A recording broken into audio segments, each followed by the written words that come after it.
Good morning, ladies. Good morning. You look so beautiful.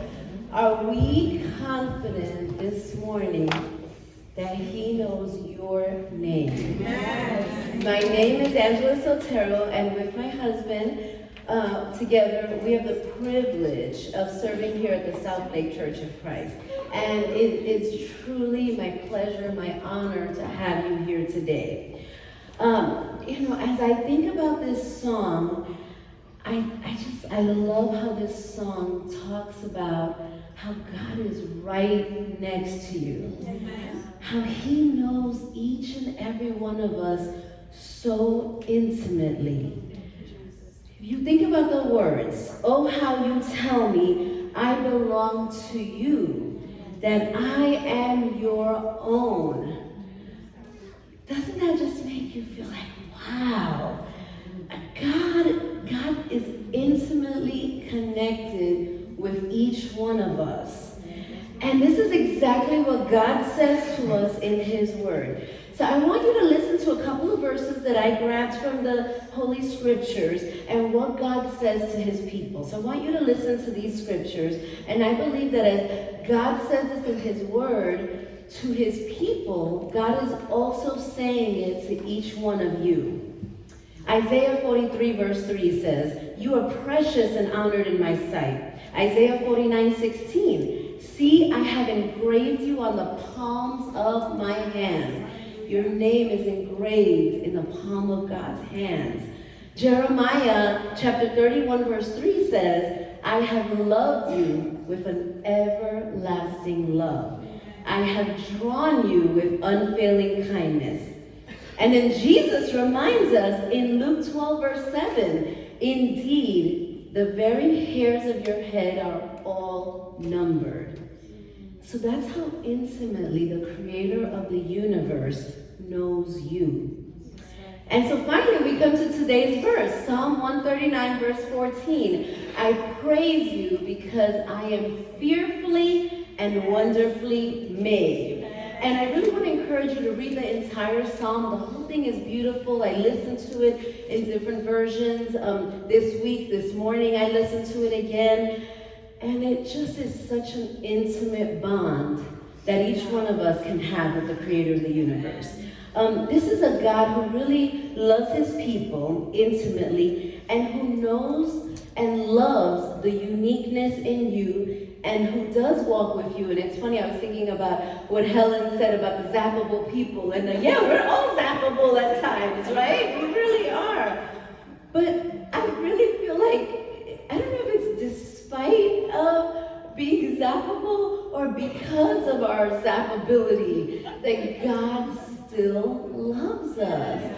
I think He loves our little quirks. And you know when you have a child and they do something and it's so silly and you're just like, oh man, I love it. Like, it's so cute. And so this is a God who says that no matter what the world tells you, you are precious and honored in my sight.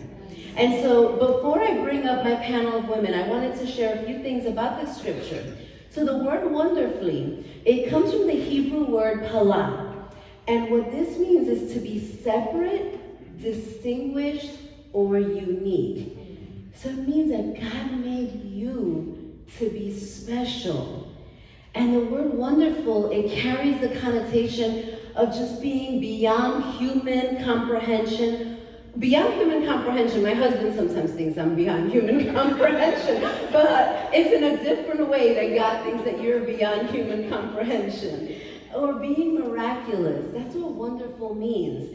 And so I want you to think of yourself like this. Every single person is a masterpiece of God. You are that masterpiece. So the word fearfully, we sometimes think, okay, fearfully, like why does the Bible say we're fearfully made? What does that even mean? And it comes from the Hebrew word yare. Yare is the same word used in the Bible to describe God. You know all the scriptures that talk about having a fear of the Lord, and sometimes people even wonder, what does that mean to have a fear of the Lord? But it's a word that scholars understand to mean inspiring of awe, reverence, and astonishment. So when God says you're fearfully made, he is saying that when he made you, when God made you, he made you full of respect. He made you full of reverence. He made you full of awe. And that's what we are to him. But let's be honest, ladies. There's times that we look in the mirror, we reflect about ourselves, and our thoughts turn away from being fearfully and wonderfully made to, why can't I lose this weight?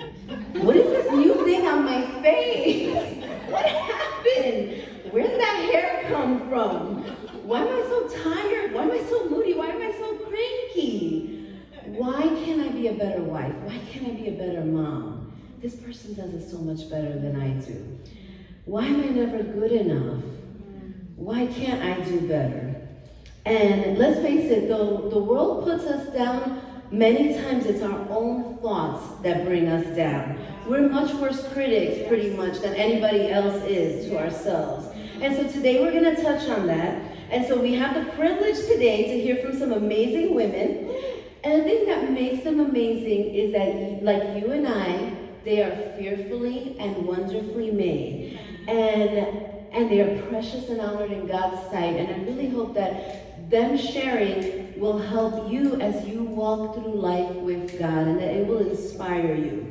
And so, right before I bring them up, I'm just going to remind us of a phrase. You guys know the phrase, what happens in Vegas stays in Vegas. What happens in the women's service stays in the women's service. So let's just be very mindful to keep their confidence, to keep their anonymity, to be confidential and respectful of them. So ladies, I'm gonna bring my 4 panelists up.